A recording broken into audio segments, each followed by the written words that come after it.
My name is Letizia, and together with my colleague Alexia, we filmed a podcast episode about technology and how technology is changing the way we reach and interact with customers. Today's guest is Carmen Soare, which is the marketing director at Synevo Romania. Hope you enjoyed this episode.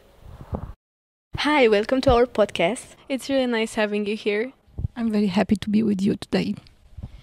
So we wanted to ask you firstly, how do you feel like technology has changed the way companies interact with their customers? Tremendously, actually. If I have to remember only 10 years ago, let's not think about 20 years ago, when we refer to marketing, imagine that the only channels we had to communicate with our customers were call center, front desk employees, and maybe from time to time you were able to read some customer complaints. Otherwise, the only insights you could have been achieved only through research, through focus groups, through in-depth interviews. So these were the only ways you could interact with your customers. Nowadays, actually, every customer has a wide span of channels where they can listen to their customer. They can listen to their customers in their social media platforms. They can listen to their customers in emails by receiving emails from them. So definitely the technology has changed tremendously the way the companies can get insights into their customers' needs and wants. That's, I would say, the biggest advantage. That's great to hear. Now, in what ways have customer journeys evolved with the rise of technology? Yeah, it evolved in, let's say, not linear way. Because in the past we are used to think about customer journeys like a linear journey from awareness, consideration, interest, and purchase. But nowadays we are looking at multiple channels, reversing from one stage to a previous stage, moving from one stage to stages later on. So customer journeys at this moment actually allows us a better view and much more transparency on all the stages the customers actually go through until the moment they buy your product, and later on in the ways they can become your loyal customers or leave you. So customer journeys through technologies empowered actually companies to get much more visibility and much more opportunities to interact with them. Thank you. So we wanted to ask you, can you explain to us and to our viewers what customer centricity is? Yes. I want to tell you something about a conference I attended in financial services a few years ago. And the moderator of that conference said, can you imagine any other industry where customer centricity is the topic of a conference? Of course not, because actually if you are not customer centered, then you are out of business actually. I really liked that opening of the conference, and then I also liked very much a professor from Wharton University who said that most companies do not make the distinction between customer centricity and customer friendliness, and customer centricity is much more different than customer friendliness. Customer centricity actually means that you need to put the customer's needs, customer wants, to understand the customer in a granular way at the center of your strategy, to be at the center of all your actions, and more importantly, at the core of all your employees' attitudes and behaviors. And this is very difficult to be achieved. That's why a lot of companies, they are still trying to become real customer-centric organizations. That's really interesting to hear. So what do you think are the most promising new technologies that are being developed that can change the way marketing is done and the way customers are reached? It is interesting, for instance, if we look back, once the social media platforms emerged, we saw an increase of influencer marketing, for instance. It was nowadays, actually, the whole market value of influencing marketing is estimated at around $100 billion. Can you imagine that? It's amazing, but what is also amazing is the fact that as every new technological step that happened, it needs to be regulated. And this is also something that started for influencing marketing, for instance, back in 2018, when there were introduced a lot of new rules regarding how influencing marketing should happen. And this is something that should also happen and is planned to happen in the new artificial intelligence developments that I'm sure you all know about. So I do believe that artificial intelligence will help companies and will help interacting with the customers in a more efficient way, and definitely will also help, I would say, some particular jobs, especially in marketing, to interact with their customers in an insightful and effective way.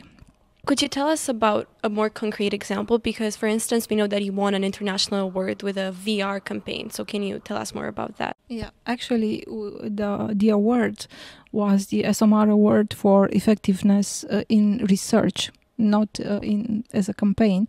And I'm very happy about this award, mainly because this technology actually helped improving the experience of children going to blood drawing, because blood drawing can be an experience that is not positive, especially, and it's mostly because kids and also we, the adults, I would say, we project our fears, and we believe that it is very painful. Actually, it is not painful, but yeah, that's the reality. And what we have done, we mapped the journey of kids going to blood drawing, and we discussed with their parents, we discussed with their nurses, we watched the process, we understood the role of each of the stakeholders in the customer journey, and we realized what are the techniques that actually work for the child to go through this experience in a positive way. And the techniques actually consisted in moving the attention to something else. And then we said, okay, what about virtual reality? Because actually, once you are in the virtual reality, you are completely immersed, and you don't need the nurse or the parent to try to make you focus on something else. And this is how this project actually started, and we created a partnership with an agency who built up a minimum viable product. We tested it. It was not perfect, so we improved it. And after 2 iterations, we are able to have a virtual reality designed animation specifically for kids that go through this process, and it's specifically designed to accommodate all the steps of the blood drawing process. What was interesting is that besides the qualitative research that helped us mapping the customer journey, we also did a quantitative study, and we asked kids to rate how painful the whole process was, and if they intended to repeat this type of experience. And it was very, very powerful to see that 97% of all kids declared that they want blood drawing to be performed only through virtual reality, and all of them actually confirmed that the perception of pain and perception of fear decreased by half. So it was an amazing experience, and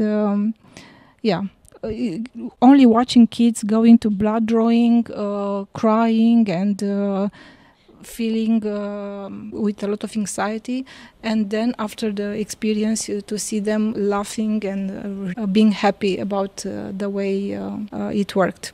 So yes, that's the project that received an international award at SMR Congress last year in Toronto. I would like to know, how can businesses leverage social media platforms to connect with their target users effectively?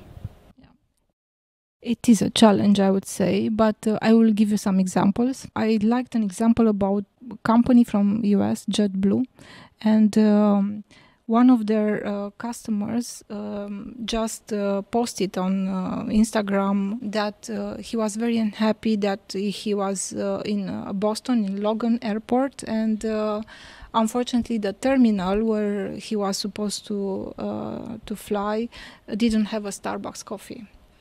And he posted that on his account, and because through social media you are able to scan everything is written about your brand, these guys were able to buy him a coffee from Dunkin' Donuts, because unfortunately there is no Starbucks in Logan Airport, and they delivered this coffee to the terminal, to that particular guy.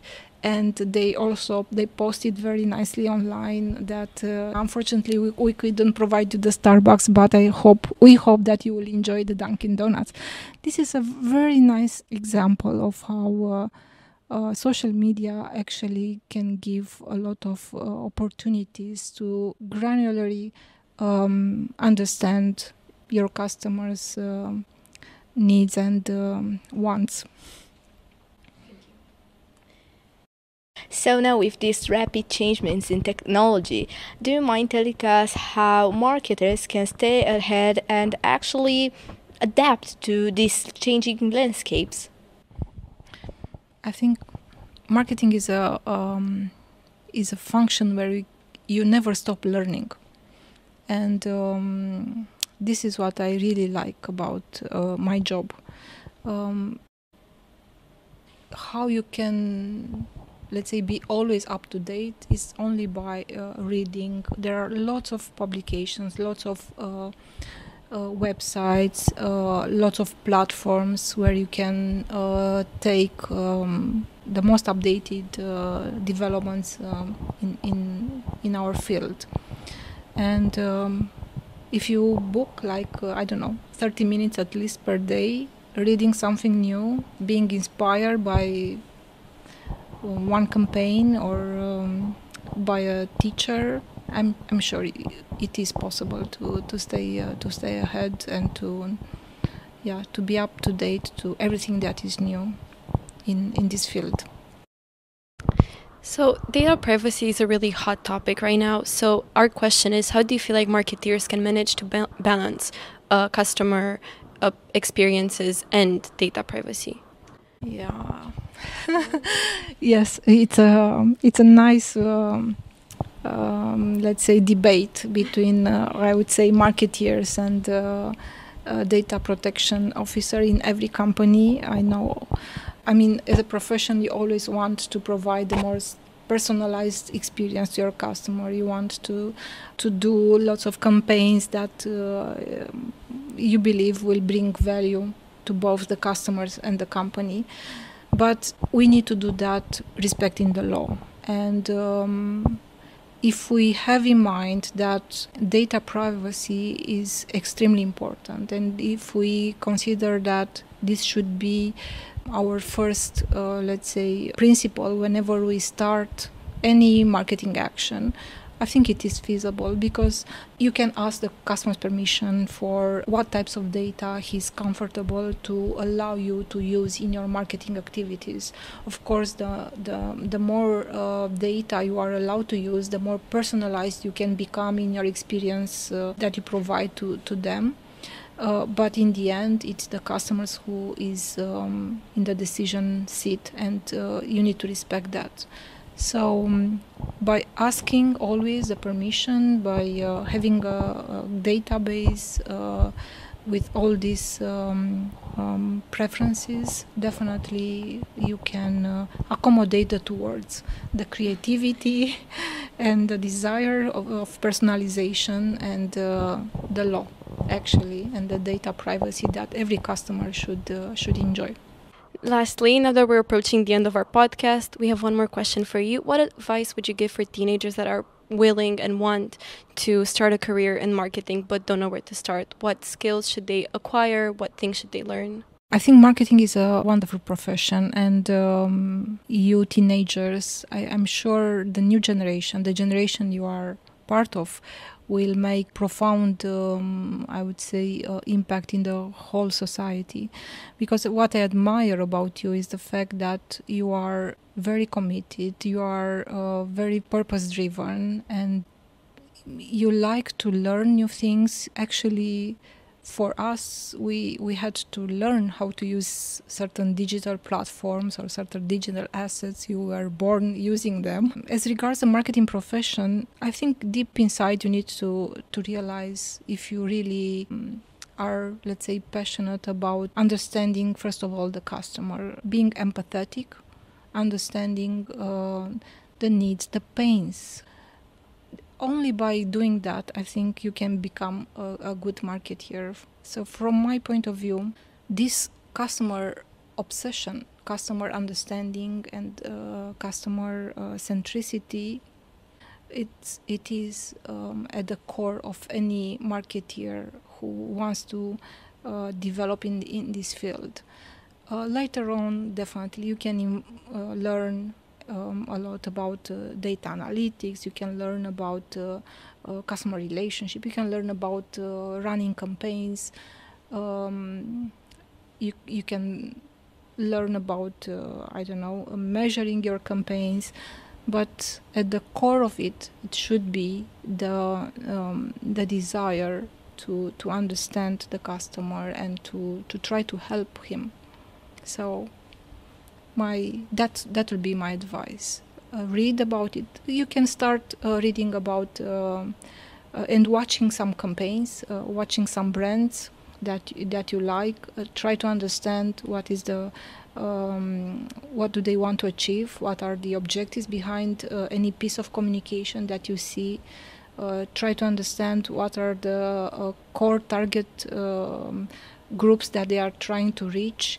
And by having all this type of thinking, you may step into the world of marketing.